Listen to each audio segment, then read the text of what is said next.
ಕೃಷ್ಣಪ್ಪ ಅಂತೇಳಿ ಕಡೂರು.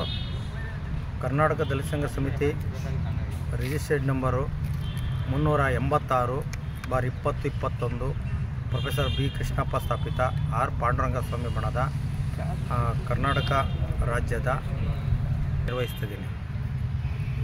ವಿಚಾರ ಏನಪ್ಪ ಅಂದರೆ, ಕೋಲಾರ ಜಿಲ್ಲೆ ಚಿಂತಾಮಣಿ ತಾಲೂಕಿನಲ್ಲಿ ಒಂದು ಕೊಡಿಗಲ್ ಅಂತ ಒಂದು ಗ್ರಾಮ ಬರುತ್ತೆ.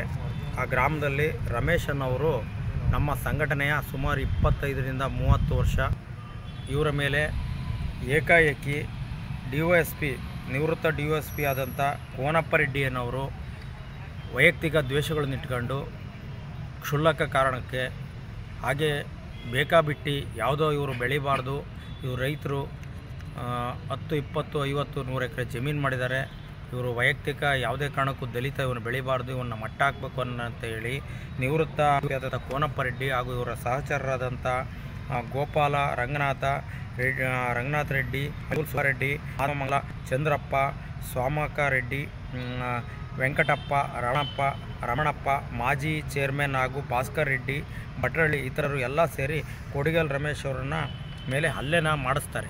ಯಾರನ್ನು ಬಿಟ್ಬಿಟ್ಟು ಹಲ್ಲೆ ಮಾಡಿಸ್ತಾರಪ್ಪ ಅಂತ ಈ ಕೊಟ್ಟಿರ್ತಕ್ಕಂಥ ರಾತ್ರಿ 18 ತಾರೀಕು ದಿನಾಂಕ 8/5/2025 ಮಧ್ಯರಾತ್ರಿ 11 ಕಾಲದಲ್ಲಿ ಆಂಧ್ರದಿಂದ ಜನ ಕರೆಸಿ, ಹಾಗೆ ಅಲ್ಲೇ ಇರತಕ್ಕಂಥ ಸ್ಥಳೀಯರು ಯಾರು ಏಕಾಏಕಿ ಬಂದಂಥ ಕೊಡಿಗಲ್ ಚಂದ್ರಪ್ಪ, ಅಶ್ವಥ್ ರೆಡ್ಡಿ, KU ಶ್ರೀನಿವಾಸ್ ರೆಡ್ಡಿ, ಆಮೇಲೆ ಸಮಲಗುಡ್ಡ ನೀನು ಸ್ವಲ್ಪ ಸೈಡಿಗೆ ಹೋಗಪ್ಪ ಅಂದಾಗ ಇವ್ರ ಗಾಡಿಗೆ ಏಕಾಏಕಿ ಗಾಡಿನ ಗುದ್ದಿಸ್ತಾರೆ.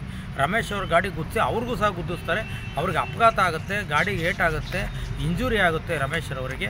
ಇದನ್ನೇ ಒಂದು ಮೂಲ ಕಾರಣವಾಗಿ ಇಟ್ಕೊಂಡು ಒಂದು 100ರಿಂದ 150 ಜನ ಅವ್ರ ಮನೆ ಬಾಗಿಲು, ಕಿಟಕಿ ಪ್ರತಿಯೊಂದನ್ನು ಹೊಡೆದಾಕ್ಬಿಟ್ಟು ಅಂಥ ಟೈಮಲ್ಲಿ ಅವರು ರಮೇಶಣ್ಣರ ಮನೆ ಒಳಗೆ ಏನಿರ್ತಾರೆ, ಕೊಡಿಗಲ್ ರಮೇಶು ನಮ್ಮ ರಾಜ್ಯ ಸಂಘಟಚಾಲಕರಾದಂಥ ರಮೇಶ್ರವರು ಏನಿರ್ತಾರೆ ಅವರು ಒಳಗಡೆ ಔತ್ಕೊಂಡ್ಬಿಡ್ತಾರೆ, ಅಂದರೆ ಅದಿಕ್ಕೊಂಡ್ಬಿಡ್ತಾರೆ, ಯಾರ ಕೈಗೂ ಸಿಗ್ದಂಗೆ. ಯಾಕಪ್ಪ ಅಂದರೆ ಗರ್ಭಿಣಿ ಹೆಂಗಸು, ಪ್ರೆಗ್ನೆಂಟ್ ಆದಂಥ ಹೆಂಗಸು ಎಲ್ಲ ಇರ್ತಾರೆ ಅವ್ರ ಮನೆಯಲ್ಲಿ. ಒಂದು ಸಣ್ಣ ಮಗು ಇರುತ್ತೆ, ಬಾಣತಿ ಇರುತ್ತೆ, ಆದ ಕಾರಣದಿಂದ ಅವ್ರು ಹೊರಗೆ ಬರಲ್ಲ. ಹಾಗಾಗಿ ಅವರು ಅವತ್ತು ಜೀವದಿಂದ ತಪ್ಪಿಸ್ಕೊಂಡು ಜೀವನ ದಾರಿ ಮಾಡ್ಕೊಂಡಾರೆ. ಒಂದು ವೇಳೆ ಅವ್ರು ಏನಾರು ಹೊರಗೆ ಬಂದಿದ್ರೆ ಅವತ್ತು ಕೊಲೆ ಮಾಡೋರು. ಅವರು ಏಕಾಏಕಿ ಬಾಯಿ ಬಂದಂಥ ಹೊಲಸು ಮಾತಲ್ಲಿ ಕೆಟ್ಟ ಅವಾಚ್ಯ ಶಬ್ದಗಳಿಂದ ನಿಂದಿಸಿ ಅವರಿಗೆ ಬಾಯಿ ಬಂದಂಗೆ ಬೈದು ಆವಾಗ ಹೋಗ್ತಾರೆ. ಆದರೆ ಇವತ್ತಿನವರೆಗೂ ಅವ್ರ ಮೇಲೆ ಹಲ್ಲೆ ಮಾಡ್ತಾಯಿದ್ದಾರೆ. ಇನ್ನೊಂದೇನಪ್ಪ ಅಂದರೆ 8 ಜನದ ಮೇಲೆ ಅಟ್ರಾಸಿಟಿ ಕೇಸನ್ನ ರಮೇಶ್ ಅವರು ಮಾಡಿದ್ದಾರೆ. 8 ಜನದ ಮೇಲೆ ಅಟ್ರಾಸಿಟಿ ಕೇಸ್ ಆದರೂ ಇವತ್ತಿನವರೆಗೂ ಯಾವುದೇ ರೀತಿ ಅವ್ರನ್ನ ಅರೆಸ್ಟ್ ಮಾಡಿಲ್ಲ. ಯಾಕೆ ಅರೆಸ್ಟ್ ಮಾಡಿಲ್ಲ ಅನ್ನೋದು ಒಂದು. ಇಲ್ಲಿ ರಾಜಕೀಯ ಪಿತೂರಿ ಇರ್ಬೋದು, ಅಥವಾ ಬೇರೆ ರಾಜಕಾರಣಿಗಳು, ಅಥವಾ ಬೇರೆ ಗೂಂಡಾಗಿರಿ ಮಾಡ್ತಕ್ಕಂಥರ ಒಂದು ದಬ್ಬಾಳಿಕೆಗಳಿಂದ ಇವ್ರು ಏನಾರ ಪೊಲೀಸ್ ಇಲಾಖೆ ಏನಾರ ಇದರ ವಿಚಾರವಾಗಿ ಏನಾರ ಹಿಂದೇಟ್ ಆಗ್ತಾಯಿದ್ದಾರೇನೋ ಅಂತ ಅನ್ನೋಕ್ಕಿತ್ತು. ಆಮೇಲೆ ಮುರಳೀಧರ್ ಅಂತ ಏನು DYSP ಇದ್ದಾರೆ, ಆಲ್ರೆಡಿ ಮುರಳೀಧರ್ ಅಂತ, ಅವರು ಯಾವುದೇ ರೀತಿ ಅಟ್ರಾಸಿಟಿ ಆಗಿರೋರ ಮೇಲೆ ರಾಜಾರೋಷ ಓಡಾಡ್ತಾರೆ, ಯಾವ ರೀತಿಯೂ ಆಕ್ಷನ್ ತಗೊಂಡಿಲ್ಲ. ದಯಮಾಡಿ ಮುರಳೀಧರವ್ರನ್ನ ಮಾನ್ಯ ಪರಮೇಶ್ವರ್ ಅವರು ಗೃಹ ಮಂತ್ರಿಯವರಾದಂಥ ನಮ್ಮ ದಲಿತರಾಗಿದ್ದಾರೆ, ಹಾಗೂ ಕಾಂಗ್ರೆಸ್ ಪಕ್ಷದಲ್ಲಿ ಪಕ್ಷ ನಮ್ಮ ಪರವಾಗಿದೆ.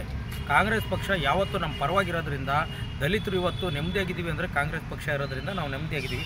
ಅದರಿಂದ ನಾವು ಒತ್ತಾಯ ಮಾಡಿ ಹೇಳ್ತಿದ್ದೀವಿ, G. ಪರಮೇಶ್ವರ್ ಅವರು ಇದರಲ್ಲಿ ಬಂದು ಎಂಟ್ರಿ ಆಗಬೇಕು, ಅಲ್ಲಿರ್ತಕ್ಕಂಥ DYSP ಆದಂಥವ್ರನ್ನ ಅಮಾನತ್ತು ಮಾಡಬೇಕು, ಮುರಳೀಧರನನ್ನು ಅಮಾನತ್ತು ಮಾಡಬೇಕು, ಅಮಾನತ್ತು ಮಾಡಿ ರಮೇಶ್ ಅವರ ಕುಟುಂಬಕ್ಕೆ ನ್ಯಾಯ ಕೊಡಿಸ್ಬೇಕಂತ ತಮ್ಮ ಮಾಧ್ಯಮದ ಮೂಲಕ ತಾನು ಕೇಳ್ಕೊಳ್ತಾ ಇದ್ದೀನಿ.